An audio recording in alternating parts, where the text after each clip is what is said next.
lain daripada kubur Nabi, lagi-lagilah dilarang. Jangan jadikan tempat kamu tunaikan solat.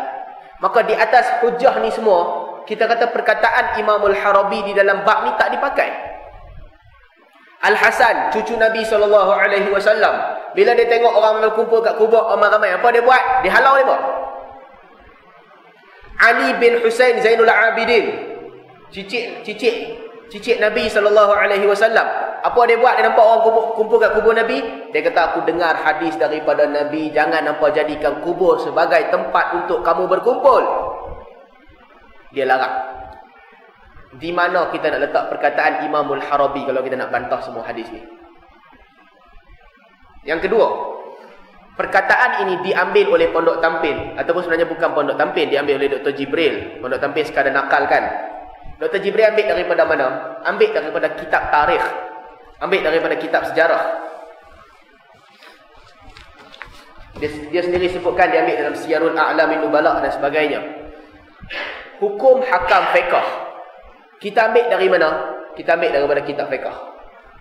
Perbuatan Nabi dan sahabat, kita nak tahu perbuatan. Kalau daripada perbuatan tu kita nak bina hukum, kita ambil daripada mana? Kita ambil daripada kitab hadis. Tuan-tuan, tak boleh kita letakkan hukum kita tu based on bukan kitab hadis, kitab sejarah. Sebab tujuan kitab sejarah bukan untuk mengajarkan hukum hakam, bukan yang tu. Tujuan kitab sejarah sekadar untuk cerita apa yang berlaku. Jadi kalau nak jadikan bukti, nak kata benda ni mesti buat, cara dia apa? Rujuk kitab hadis, bukan kitab sejarah. Kitab sejarah tak boleh.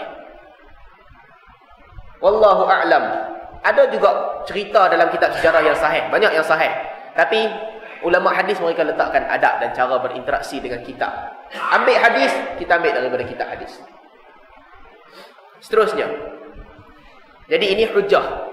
Tuan-tuan, kalau orang kata kubur orang ni mujarab, ada ulama pergi ke kubur orang ni, apa kita nak jawab? Ingat jawapan ada 5. Tuan-tuan rujuk balik artikel ni, jangan lupa. Pertama, Quran tak pernah sebut, Nabi tak pernah sebut, Nabi tak pernah buat, para sahabat dan tabi'in tak pernah buat.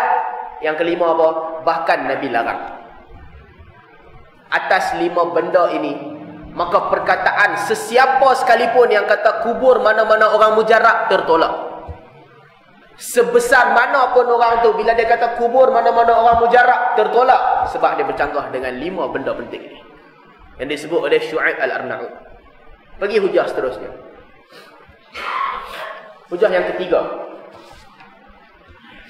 Kata Pondok Tampin, manusia berdoa diturunkan hujan di kubur Abu Ayyub Al-Ansari. Cerita ini diambil dalam kitab Hilyah ataupun Hilyatul Awliya Abu Nu'aim Al-Asbahani. Sifatus Safwah oleh Ibnu Jauzi dan Siyarul A'lamin Nubala. Tuan-tuan, dalam kitab asal, dalam Tuhfatul Labib bin Nusratil Habib, Dr. Jibril bin Fuad Haddad, orang yang Pondok Tampin ni ambil idea dia. Dr. Jibril, apa yang dia tulis? Dia kata, kanan nas yastasqun biqabri Abi Ayyub Al-Ansari. Ini perkataan Dr. Jibril. Dia kata sesungguhnya manusia yastasqun, minta agar diturunkan hujan di kubur siapa? Abu Ayyub Al-Ansari. Ini perkataan dia. Dan dia sandarkan perkataan ni kepada kitab-kitab yang saya sebut tadi. Sifatus Safwah, Siyarul A'lam Nubala dan sebagainya. Okay, kita balik kepada hujah ni. Macam mana kita nak nilai? Pertama sekali, Abu Ayyub Al-Ansari, ataupun nama sebenarnya Khalid bin Zaid bin Kulayb bin Tha'labah bin Auf bin Ghanam Ibn Malik bin An-Najjar. Itu nama Abu Ayyub Al-Ansari. Adat orang Arab, bila mereka hafal nama, mereka tak macam kita. Kita kadang-kadang nama moyang kita tak ingat dah. Tapi orang Arab, mereka hafal keturunan. Sebab itu apabila Nabi SAW kata aku ni keturunan Nabi Ismail, tak ada orang bantah. Sebab orang tahu, orang Arab simpan keturunan mereka. Ini kehebatan orang Arab, mereka hafal keturunan. Sehingga ada perbahasan, orang perbahaskan, Ibnu Taimiyah ni orang Arab atau tak? Sebahagian ulama kata dia bukan orang Arab, sebab dia tak simpan nama keturunannya. Dia tak mengikut adat Arab. Walaupun itu bukan bukti yang kuat pun, Tapi kebiasaan orang Arab, mereka hafal keturunan dia panjang. Bila hafal keturunan panjang, Arab ni keturunan mereka sebelum Islam, keturunan apa? Jahiliyah. Mereka jahiliyah sebelum Islam. Bapa datuk mereka jahiliyah. Sehingga kan ada hadis di mana sahabat datang kat Nabi SAW, sahabat tanya, "Ya Rasulullah, bapa aku siapa?" Sebab orang dulu jahiliyah.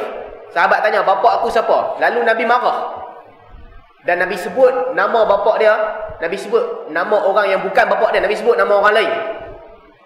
Sehingga Umar nampak Nabi marah. Umar kata kat Nabi SAW, "Kami ni orang Arab ni, kami tak pernah ambil tahu pun siapa bapa kami. Dulu bangsa Arab ni bangsa jahiliyah." Maka Nabi nampak redam. Tuan-tuan, ni satu isu yang kita boleh bincang lah. Bila orang Arab mereka jahiliyah, dia bagi nama-nama mereka juga. Bukanlah semua nama yang dibagi itu nama yang baik. Tak, bukan semua. Maka sebahagian daripada nama-nama orang Arab, nama yang tak berapa elok, tak berapa sedap. Tapi apabila Islam datang, apa yang Nabi buat? Nabi ubah nama orang Islam. Qabihah, nama yang buruk, tukar jadi Jamilah, cantik. Nabi ubah nama. Nama bapa, datuk, nenek, moyang, perlu tak perlu ubah? Tak perlu. Baik ke buruk ke tak perlu ubah. Tuan-tuan, kalau perlu ubah, kacau orang Arab. Di kalangan bangsa Arab, ada satu kabilah yang kuat, Bani Kilab. Bani Kilab. Bani Kilab, kalau nak translate jadi apa? Anak-anak anjing. Tapi Nabi datang, Nabi tak suruh ubah. Kekalkan itu. Tuan-tuan, kalau tengok nama Abu Ayyub Al-Ansari, Khalid bin Zaid bin Kulayb. Kulayb, bahasanya, dalam bahasa Arab, Kulayb maksudnya anjing yang kecil. Tapi apabila